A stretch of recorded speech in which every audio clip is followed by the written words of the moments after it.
everyone, it's Ashley and welcome back to my channel. So today we're going to be talking about something that's really serious, which is child abuse in the name of Jesus Christ himself. Oh my gosh, because what are we not doing in the name of Jesus these days that isn't somehow terrible? If you can't tell by the title of this video, I'm going to be talking about the book To Train Up a Child by Michael and Debbie Pearl. This book is super controversial and it's also really well known in a lot of fundamentalist households. Michael and Debbie Pearl run a non-profit organization called No Greater Joy Ministries. They're very religious and they're very into talking about the ways of the Lord.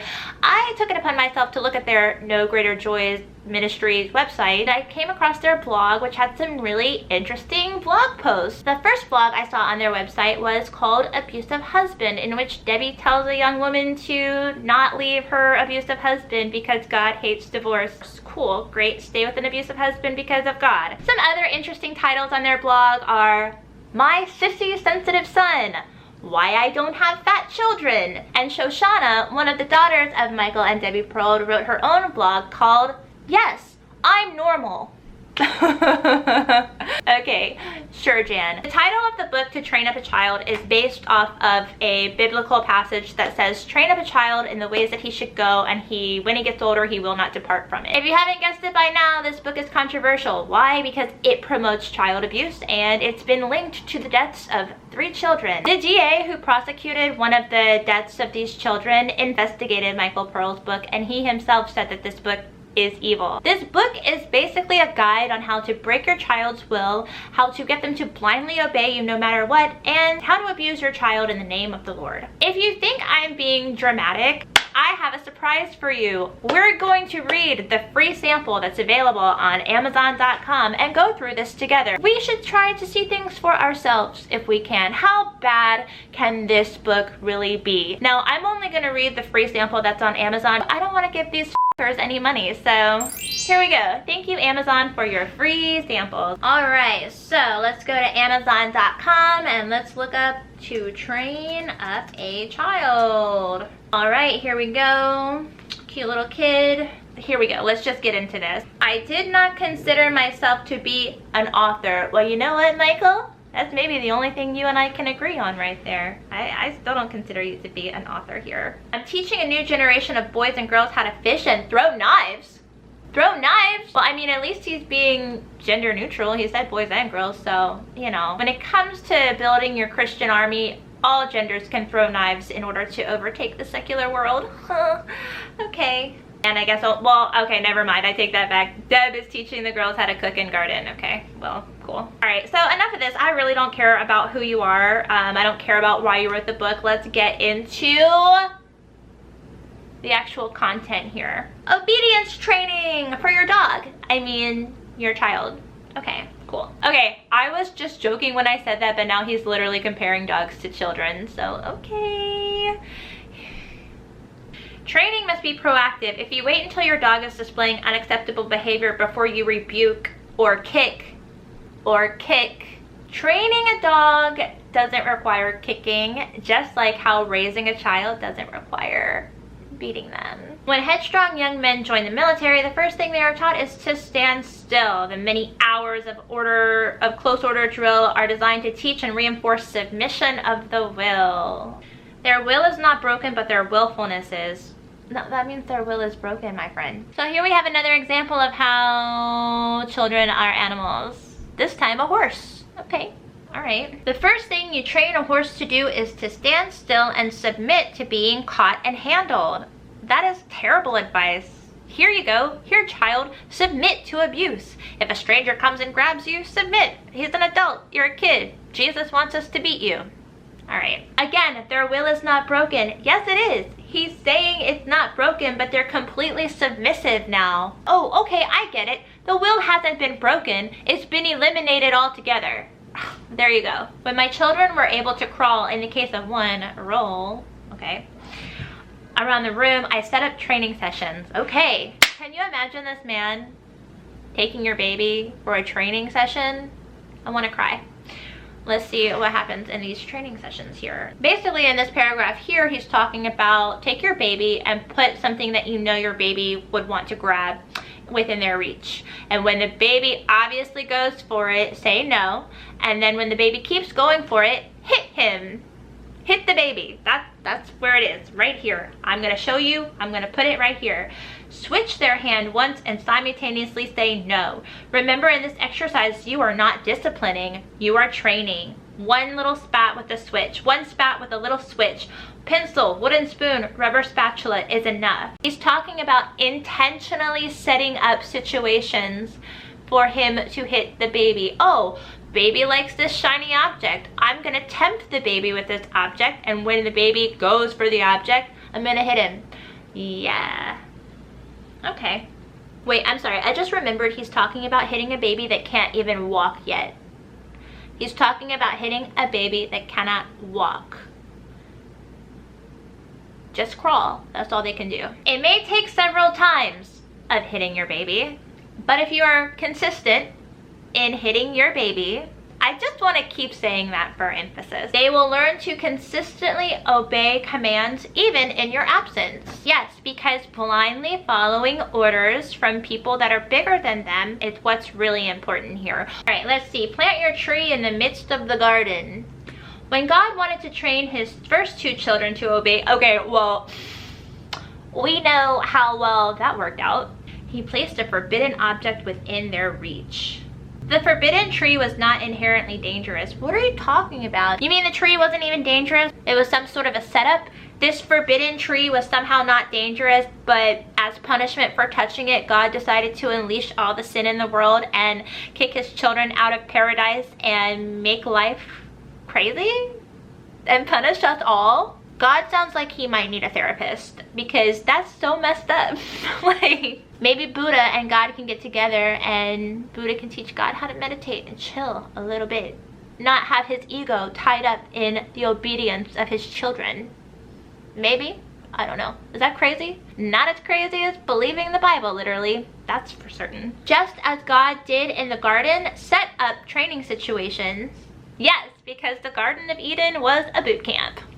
So let's not pervert the Bible and use these phrases that make you God, putting an object of desire in the midst of the garden, and that turns child rearing and child raising into a manipulative game where you're constantly setting up your child to be beaten. How about that? One particularly painful experience of nursing mothers is a biting baby, okay?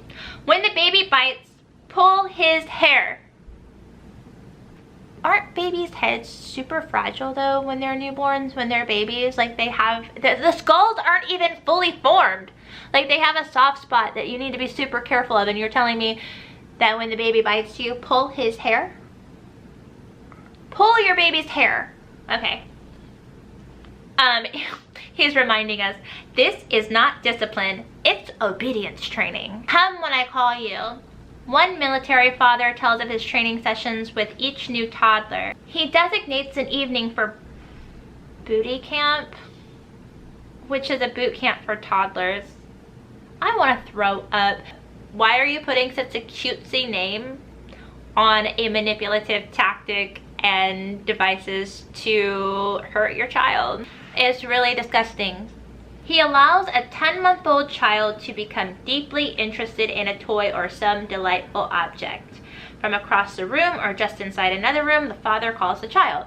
So basically he's teaching the child to come here boy, come boy, is what he's teaching his 10-month-old child. But once a child fully understands the needs to come when called and has willingly responded to the summons many times, there will come a time when he decides not to come. The child is indeed rebelling, choosing his way contrary to the father's command. Then while calling him, administer 1 or 2 swats with a switch or light instrument on the arm or exposed leg. So hit your 10-month-old baby. Honestly, this whole thing is an ego trip and a power trip for the parents, because no sane person purposely sets up their baby to be beaten with a switch or a spoon or a spatula or whatever the these people are hitting their babies with. In this following little segment, he describes a newborn baby as manipulative and uses the phrase, "the battle for control has begun." No, raising your child is not a battle of control. Raising your child, when you bring a child into this world, it should be the most selfless act you have ever done. Your child did not ask to be born into this world, and you are responsible for caring for this child, for making this child a fully functioning, healthy adult, not a submissive, blind person who blindly follows whatever you say, not someone to compete with or to purposely set up to abuse.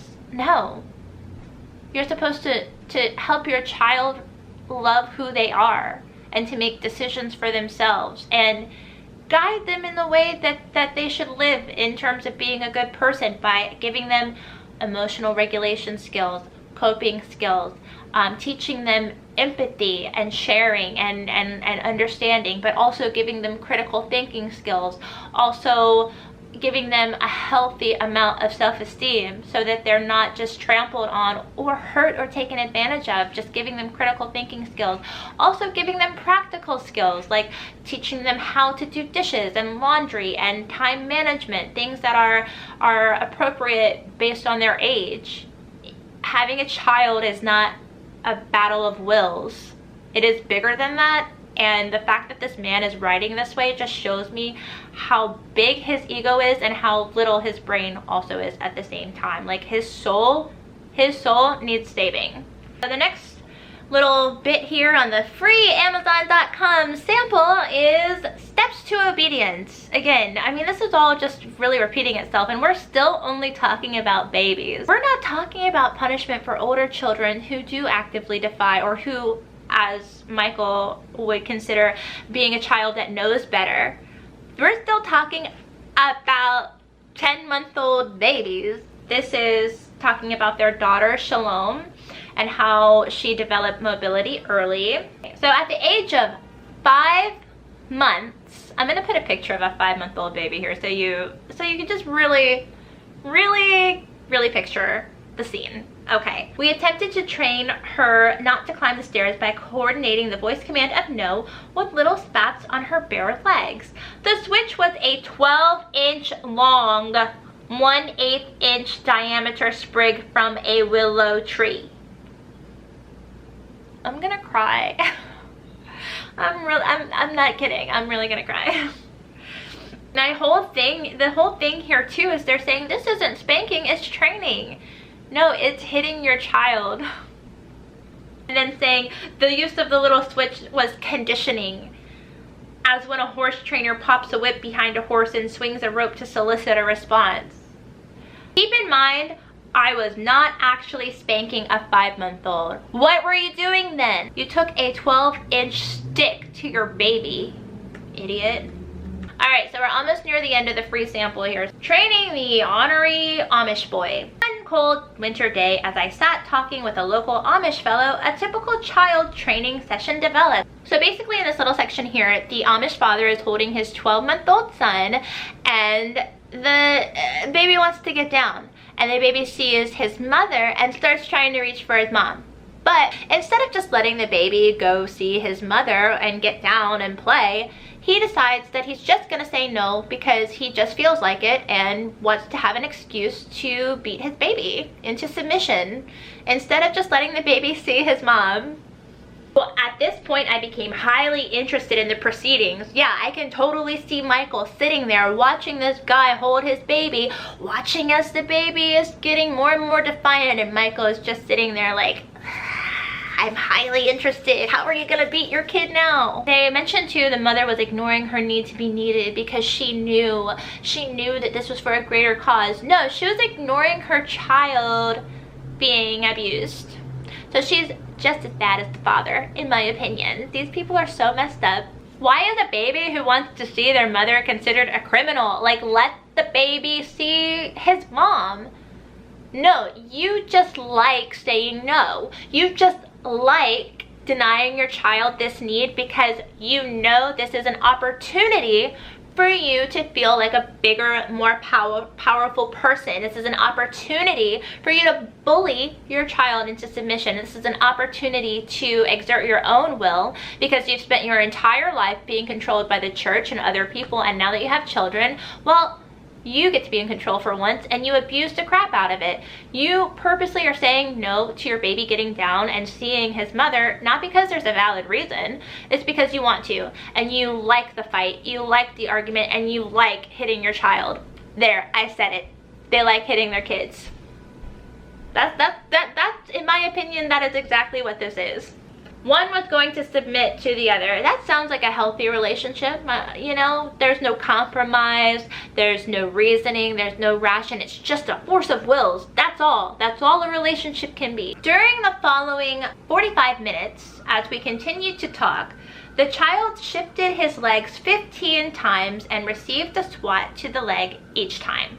Okay, 45 minutes to an adult is a long time, but 45 minutes of sitting on the lap of these two boring guys who can only seem to bond over child abuse and have nothing else more interesting to talk about. I would be bored too, little guy. Sitting there for 45 minutes, of course little kids want to play, they want to explore. Some will say, but I couldn't take it emotionally. Sometimes it is difficult to set aside your feelings for the sake of training your children. Oh, you mean being an actual decent human being? Maybe you shouldn't set aside your feelings in certain situations. Maybe you should say, hey, this is a baby. You shouldn't hit a baby. Child wins the game of character development. How is complete submission of the will character development? Having your will broken isn't a personality trait, it's abuse. Anyway, so that's it for the free sample of To Train Up a Child on Amazon.com. So we can clearly see now that this is definitely 100% as bad as everyone says it is. I honestly do think that the people who really follow it, who really take it seriously, I do think that a lot of it is ego and power and control, because they have spent their entire lives being controlled by the church, by their families, by everyone else. The moment that they have a child, finally, they can do to someone else what's always been done to them, and they can experience an ounce of power for once. It's the same sort of self-righteousness that comes when people start telling you you're a sinner, you're going to hell. It's about their ego, and it's about making them feel bigger and better. It's not actually about loving anyone. It's not about healing the world and having us all get along. It's not about, for the children, raising them to be independent, healthy adults out of love. It's about power and control, and it's abusive. And children have died by parents who were inspired by this book. So with that being said, I'm gonna end this video. My next video is gonna be a little bit more lighthearted. I have another parody coming, but I wanted to talk about this because I grew up in a very fundamentalist hometown. Jerry Falwell was my neighbor. So I've just seen this brand of insanity in person, and I wanna be a part of calling it out. All right, with that being said, I'm gonna go get a glass of wine after this because, ooh. But I hope that you found this video to be informative. If you or someone you know has grown up in a family like this, who has been abused like this, I am so sorry, and my heart goes out to you, but know you are worth it, and know that it's not okay what they're doing and what they did to you, and you deserve so much better. And just know that there are people out there who have your back and who think that everything that was done to you was wrong. With that being said, I'm gonna go pour myself a very strong drink and start editing this, but the next video I have will be a parody. So thank you for watching, and I will see you next time.